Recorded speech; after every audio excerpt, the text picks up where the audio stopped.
and to work in the community in a season like no other. And we're pleased to be joined by the great Deion Sanders. Is this crazy? What is this? What does all this mean to Southern, you? yeah! We got the Southern. I loved it. This is unbelievable. A lot of signs. This is what we dreamt of. This is how it's supposed to be. Yeah. I love the equality. We got Southern. We got JSU. Yeah, we got the Southern fans. We got JSU. I love it. This is a big day. Thank you all. Yeah, man. Thank you all for bringing it here, man. This is all right. Yeah. How would you put in perspective what you faced when you came here to get this program to this point, the vision that it took when you first initially got here? Well, it's no way to get to the top without facing adversity. It's some tremendous adversity. Oftentimes, adversity is inside the house as well as outside the house. But it just takes a body of people who believe. And we believe. Everybody out here believes. The HBCU community believes. The city of Jackson believes. And we're thankful for this opportunity. I'm glad you mentioned that believe, because I spent time with you earlier this week, and all around the facility on the buses, you see, I believe. What does that moniker mean to you and your team? Desmond, I had a mother who worked her butt off so ends would meet, and I was only embarrassed at her once in my life. I lied and told some of my homies that I played with that she was a nurse, and they caught her cleaning the hospital as a custodian. I made up my mind from then on that I would never lie, especially about my mother, but I had to believe. Right. The reason I lied because there was a lack of belief in me that I could rescue her one day when she would never have to work another day of her life. Gotcha. So when I say I believe, it's not just about football. It's about the single mothers out there. When I say I believe, it's not just about the single mothers. It's the father that's in the hospital on dialysis. When I say I believe, I'm talking about everybody who has the audacity to believe when they're facing adversity. Hell yeah. Coach, this is my first time getting to meet you, and I've been a fan for a long time.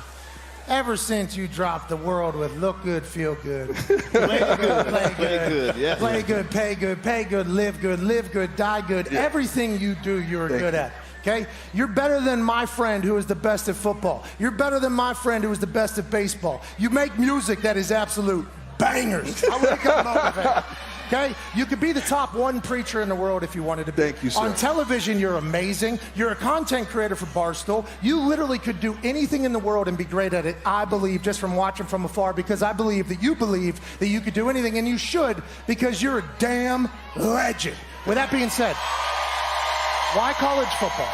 You know, I was watching you kind of come out. TV, you were taking over. Content, you were taking over. A lot of money in both those things. And I would assume the prime, you know, the entire allure of prime is to look into that. Then you invested yourself in college football. Yeah. You invested yourself in Jackson. Why'd you do that? And did you know that this was going to happen this quick? First, I invested myself in the youth in Dallas, Texas, an organization called Truth. Then I invested myself in junior high, then high school, and it just kept going and going and going. I'm here for the people, man. I'm here for the shorties. I'm here for those kids that can't see their way up or see their way out. And I'm going to show them. I'm going to be their navigational system. And I love coaching. It's not one day that I don't wake up at 3:45 a.m. and say, I don't want to do it. I can't wait to get into office. I can't wait. It's not even work. I can't wait to get into play and just have a good time with these young men and women. Let's talk a little bit about this game. You got Southern coming in here this afternoon. Gameday is here. Yeah. Make sure this isn't a distraction. What's going to be your message to your team before they take the field today against Southern? We got to focus. We got to focus. We just cannot allow antagonists to interfere because we know who we are. We can't allow them to get us off course. Yep. And we got to be concise on what we do. If we do what we do, ain't nobody could beat us doing what we do. We just got to continue to do what we do. 100%. I had one other big picture question for you, because I've watched you coach. You know, obviously we all watched you play. You started with Bobby Bowden, before that high school coaches. Who influenced you to the point where when you're out here coaching? Everybody. I'm just curious, like what names? Coach Dave Capel from the Fort Myers Rebels that has passed away. Coach Bobby Bowden. Yeah. Mickey Andrews is me. Yeah. God, Mike Zimmer. It's a collection of Ray Rose. It's a collection of coaches that I set up under, that I engulfed in myself, and I see little bits and pieces of me. But still, I got to give him that prime too. Yeah. Okay, I got to give him Coach Prime. That's the only reason I was jury. They didn't come to see Deion. They came to see Coach Prime. I got to give him that as well. Yeah, I hear you. And I do what I love, and I love what I do. This is a moment, man. This is a darn moment. And because of these moments like this, you know, I always say, if someone else doesn't want your coach, sooner or later you're not going to want him either. Yeah. There are plenty of people that want you. How will you handle any inquiries, any people from other schools coming in and saying, we want you to come? And how will you handle that, given what you've built here? First, I got to stay focused, and I got to maximize these moments and continue to dominate our moments. And when we cross that hurdle, we're going to cross that hurdle. I'd be a fool and a liar to tell you that I'm not going to entertain those things, because I am. But I have made no plans to move. I have made no plans to go anywhere. I have made plans to dominate today. So I have made plans on that. You know, we really wish that Lee Corso were here. We probably know he's dealing with some health issues. You know who you're tied with on the all-time interception list. Tallahassee. In Tallahassee? You're joking. Yeah. Are you kidding me? I didn't know they threw the forecast. You're in the Sunshine Scooter. Are you in the kidding Sunshine Yeah, Scooter. man. How about Look that? at that. Oh, my God. T-Buck is up there at the top, and look at that. Yeah, but you know what? That means they, you know. Exactly. They didn't throw at me like that. Let's just get that straight. I knew that. Let's get that straight. I knew that was Let's coming. get that straight. They didn't trot me. I knew that was coming. Hey, thank you so much, Fats. Hey, can I end with this? Can I end with this? Yes, you can. Who is swag, baby? Who is swag, baby? The most impressive team I've seen is Tennessee. They have the highest quality win I've seen. We've seen them twice. We've been in Knoxville 2 times. You about to go for a third. You may get you a condo. Yeah. But we watched them play Florida, and we watched them go toe-to-toe with the king of the hill, Alabama, and it was the highest quality win. So to me, it's a no-brainer. Tennessee's the #1 team in the country. I understand why you would say that, and offensively, I think they're the most them and Ohio State together are pretty ridiculous. But if we're doing complete team, they also still give up a bunch of I just points. need you to win the game. You don't have to have a complete team. I need you to get the W in order to at win, the end of the day. in order to be the best team and to win it all in the end, I think it requires both sides of the football and be complete. So that's who's #1 for you? That's Who's number one? I give it to Georgia. Okay. I think Ooh, Georgia's the most Georgia, complete. okay, that's a good Yeah. call. Okay. But again, But I'm not Ohio arguing- State? But I'm not.